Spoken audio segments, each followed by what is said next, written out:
Welcome to Wine Soundtrack International. Listen to the passion with which producers narrate their winery and their world. In 30 answers, discover their stories, personalities, and passions.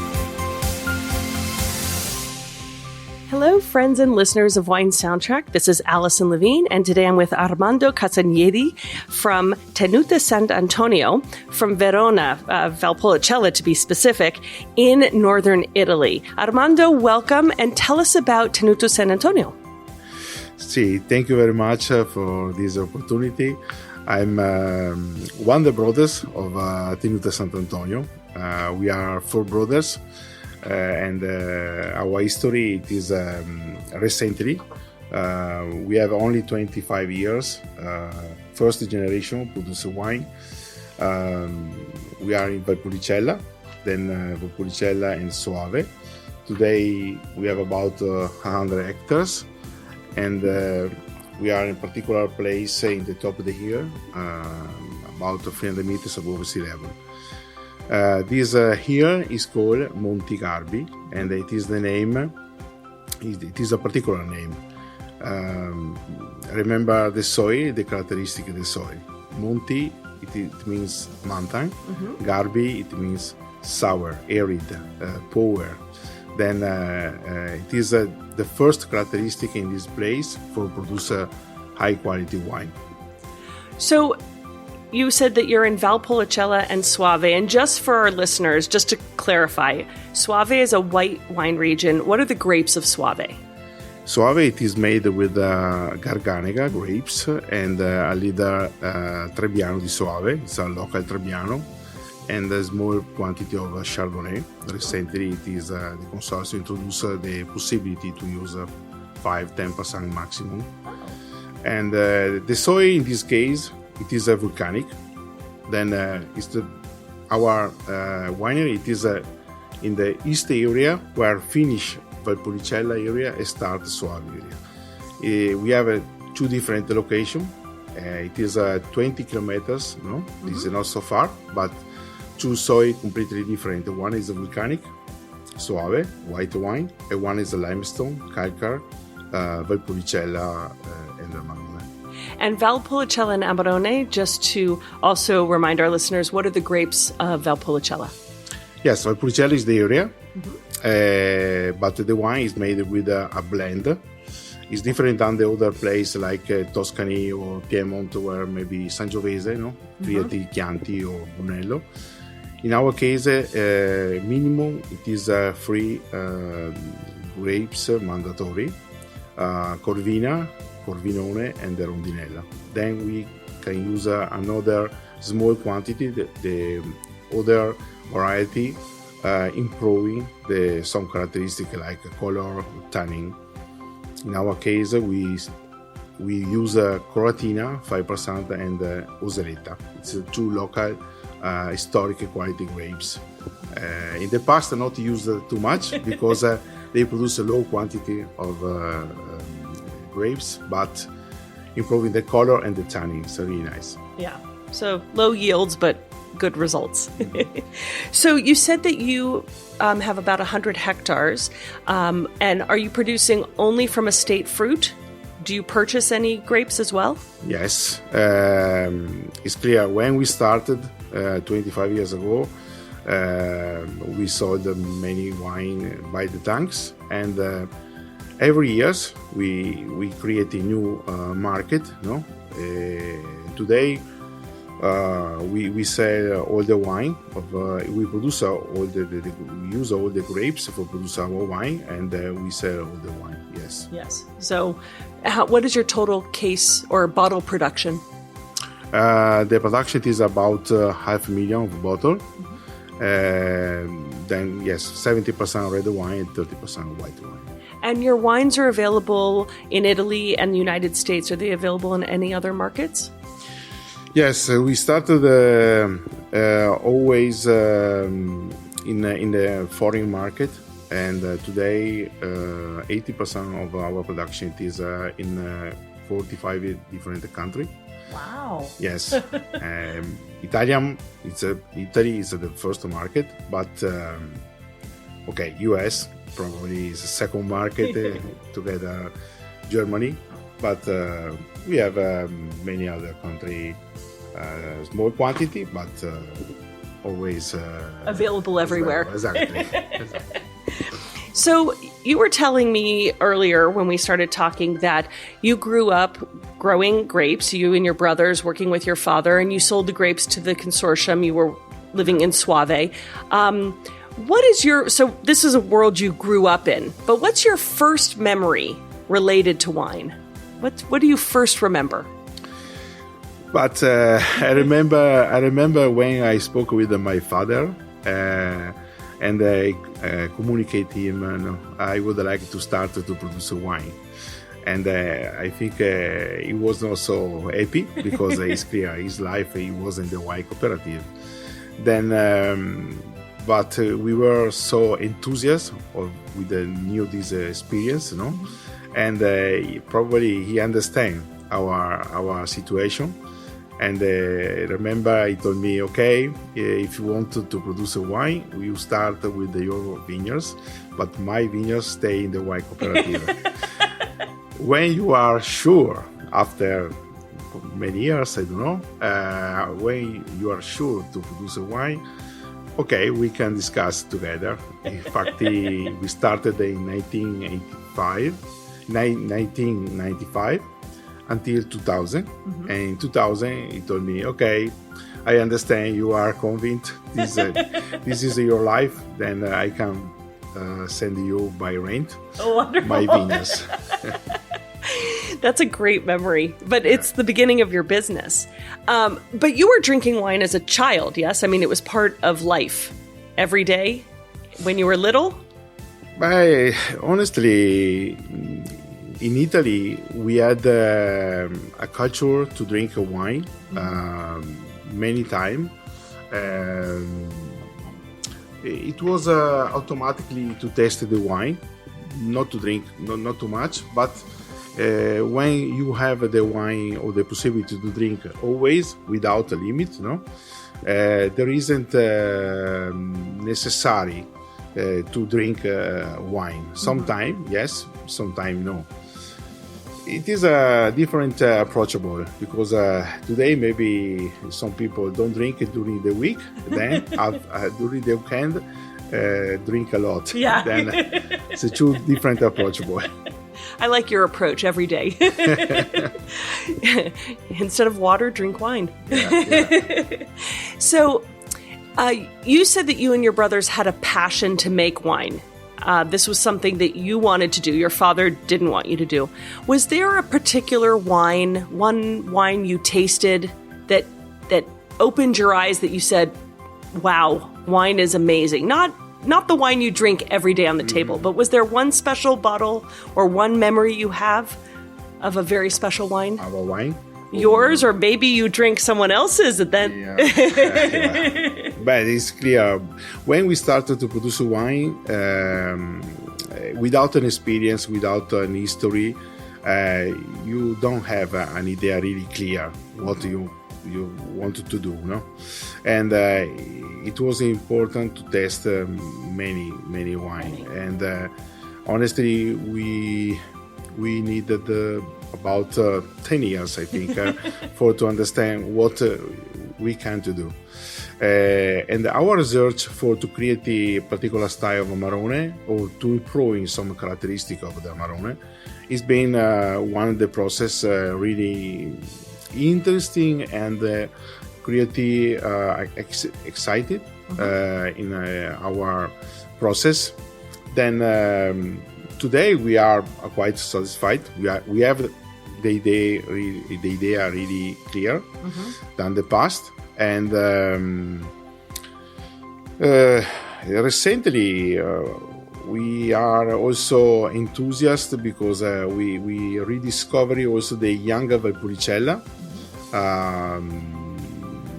fresh style, easy drinking. All the production go in the way, creative wine, full body, rich, concentrate. Instead, I think also sometimes it's better to drink wine light, with a nice personality, with a nice character, but drinkable. So, if we come to your house, in your wine cellar, what will we find? What do you have there? What kind of wine? What do you drink at home? Is it only your wine, or other countries, or other neighbors? No, honestly, I don't drink my wine. Sometimes, yes, it's okay, but no, I'm curious. Honestly, I buy a lot of wine the other place. I need to learn always, no. Recently, I wanted to I'd like to learn more than French wine, no. Then I buy, especially Burgundy. It's expensive wine, but really good. But also Germany, the white wine, or also in Italy, South Italy, maybe the place, the Campania, Sicily, the Etna. But it's clear, I have a particular, I do say, passion for Barolo, because it is a wine really unique, I think, and create always an emotion when tasting this wine. It's always interesting because you live in in Italy. You live more in a world where wine is like you said, every day on the table, and neighbors make it, friends make it. It's everywhere. So it's nice to hear that you taste wines from, other regions and other countries. And I want to come drink at your house if you have Burgundy. But honestly, in Italy, there isn't a culture to drink wine other place. Right. Because we are producer. Every region there is a nice wine. The people generally like to drink the regional wine, and and also there isn't a selection so open like other country where I visited. It's possible to have the selection all over the world. In Italy, instead, we have 80%, 90% Italian wine. It's okay. We have a lot of wine, but sometimes there are some store, some particular wine store like to create a small selection. But I think when you go in the store, there is a lot selection. It's possible to say, okay, this time I try this wine, another wine, and it's possible to learn, to learn better. Absolutely. Yeah. So in Valpolicella, it's very typical to blend grapes together. You don't do single variety wines. Do you think there is a such thing as a perfect variety? Is there one perfect grape out there? I think at the end, yes, because our wine made in part of a dried method, and our variety, they are made with a big berry, and it's really perfect for creating this technique. We made some experience also with the Merlot, Cabernet, all the variety, but at the end, we have the wine not balanced, or too alcoholic or too sweet, and instead our variety, it is a grapes with a lot juice, and it's perfect for drying. And then we lose 0.5% of juice, but at the end we have again a result of wine with drinkable.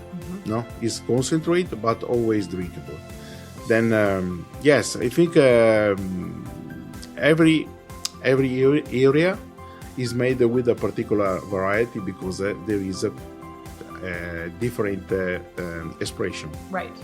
But your grapes are perfect in Valpolicella. So what is your opinion about wine critics and scores? What do you think about them? Are they good, bad, unnecessary, necessary? But at the end, I think it's really important because also us, we had many critics give us some fantastic note or less or more. But the help a lot is clear. No? When you are in the world where there is many thousand producer, it's not easy. And I think it's the same with the producer. There is some critic better, some less, but I think everyone it is important. Absolutely. So let me ask you about you as a wine drinker. Red, white, or rosé? For me, rosé, no. I love white during the summer and red during the winter. Okay. Still or sparkling? At the end, still. I love champagne. I love some sparkling, but at the end, still, absolutely. So, you were saying, okay, we know wine is a part of Italian culture, as is food. And you were talking about just a few minutes ago about how wine grapes are particular to regions. And I know Italian cuisine is particular to regions. When you're not at home in Valpolicella eating the cuisine and how the wines work, how do you pair food and wine when you're traveling and eating different cuisines? Do you look like Amarone, for example? How do you pair Amarone in your mind? Are you looking for similarities? Do you say it only works with meat or it only works with dessert? Are there rules you follow or you have fun and experiment? But in general, Amarone, many times the people say it is typical for cheese. Yeah. No? And personally, I think today it's possible to use other type of food. It's clear, meat it is it's easier, no, but also simple steak. We don't need a particular dish, particular elaborate dish. But there are many possibilities. I had the opportunity to drink Amarone with fish. Really? You know? Yes, made with salt. No. In contrast with some residue sugar of the Amarone, it is a fantastic contrast. So no rules. I like that. No, depends the preparation. Cooking. Absolutely, but I bet nobody's thought about doing Amarone and fish. I mean, that doesn't mean to go have fresh oysters, but that's very interesting. So a lot of salt with the sweet. Yes, exactly. And it's clear. Meat it is better, but last night, for example, we tested the Amarone with a particular pizza with the cheese, no? And it was really interesting. Yes, I think when the style of Amarone it is not too sweet, not too jammy, at the end I think it is possible to use it in different situations. I like that. So, if somebody has not tasted your wines, how would you describe them? What do you think that they're missing because they haven't tried them yet? But when I introduce our wine in general, I like to say we'd like to create a wine with a style fresh first, really clean and fruity, but with an expression of the fruity, not particular heavy, jammy or marmalade, no? Because when you produce a wine with this technique, it is easy to have the concentration. It's not easy to have the balance with the residue sugar, with the alcohol, with acidity. Then for me, this is one of the characteristics really important where I like to create a focus, to explaining really well. So if aliens from outer space, if they came to your winery, which of your wines would you want to introduce first? To say, welcome, this is Tenuta Sant'Antonio. But it's clear, at the end, Campo di Gigli, our single vineyards of Amarone, sure. You start with the big one. Exactly. absolutely. So you and your brothers work together. There are 4 of you, and you started this winery 25 years ago. Did you start any traditions or any traditions that you do every harvest or every year to sort of mark it's time for harvest, time for vintage? No, it is a process. I think you start with an idea, then every year it is an experience different. And the approachable, it's important to have an approachable elastic, I think, because every year we have a different climate, and there is also an evolution in the research, in the style of the wine. The technology give us, the research give us some new possibility to create a wine with, for example, not with a chemical or less chemical product, more organic product. The technology is possible to control, I don't know, the temperature, the other particular technique for creating always a result. I don't know if it's called better, but with a more complexity, different, And this is really important, because it is a way always open, Yeah. And there is always the possibility to create something different. And wine it is a life, and it is always in the movement. This is really, for me, really important. So you were saying that vintages are different and climate changes every year. Do you think that there's more that is the same every year, or is every year very, very, very different from another? Do you see more similarity? At the end, every year is different, and it's important to read the situation, because if you understand the level, the quality, every years you learn something different, and there is an approachable different.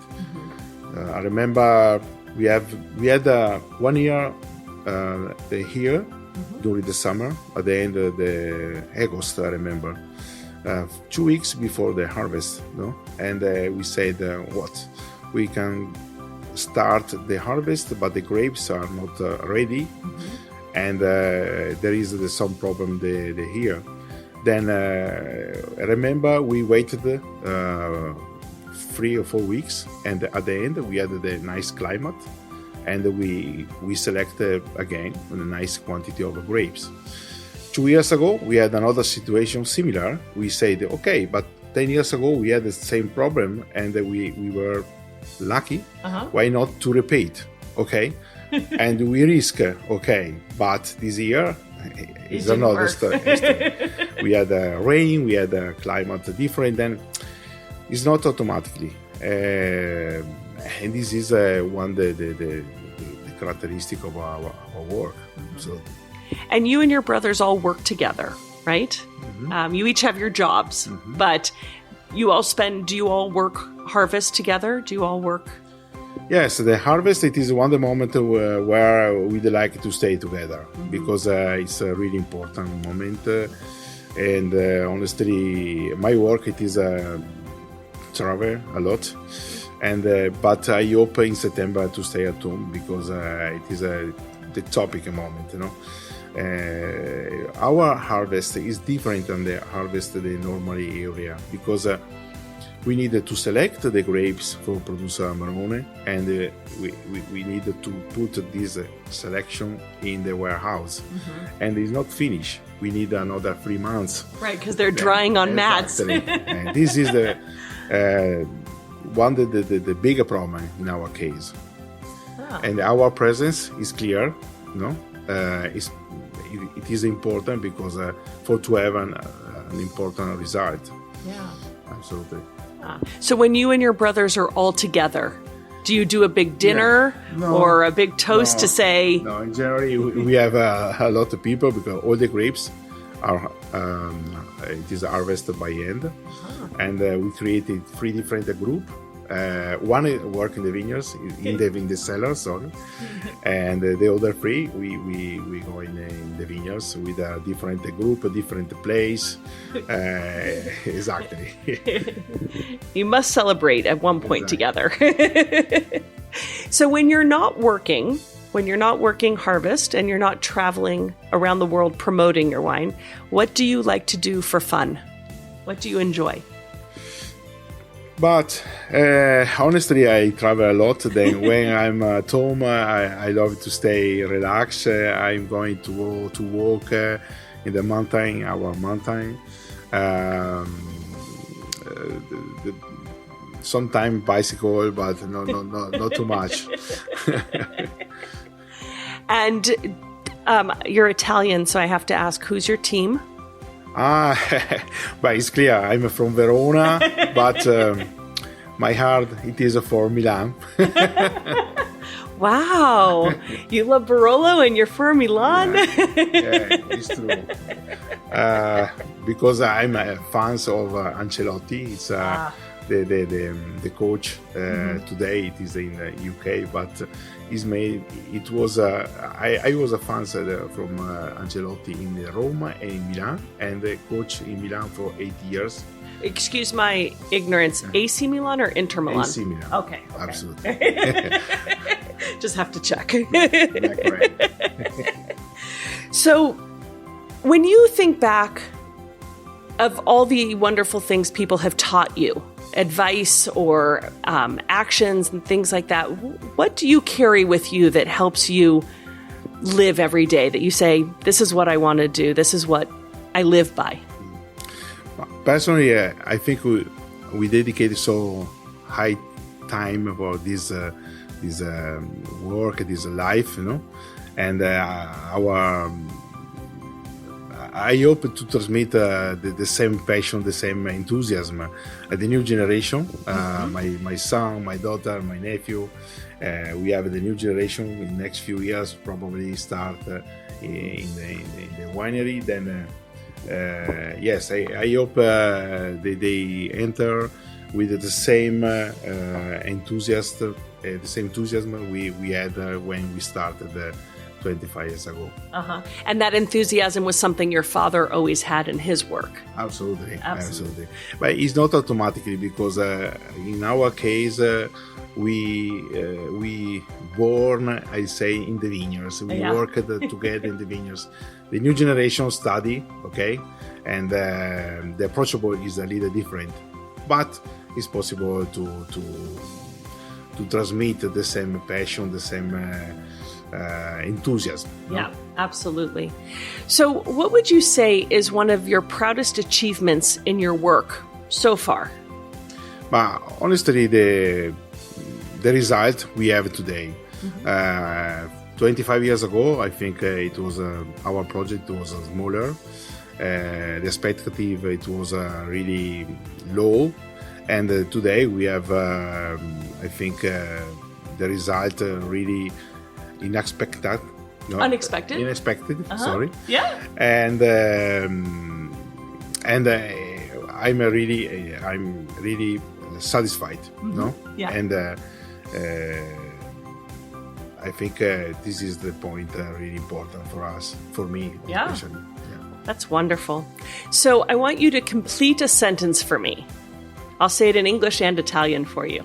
A table without wine is like una tavola senza un bottiglia di vino è come? Una tavola senza un bottiglia di vino non è una tavola. It's not a table. Absolutely. I wish I could do the whole interview in Italian, but So I want you to imagine sitting at a dinner table, maybe with your brothers or maybe alone, and drinking your wine. If there was one person, living or not living, famous or not, who would you want to be drinking with you?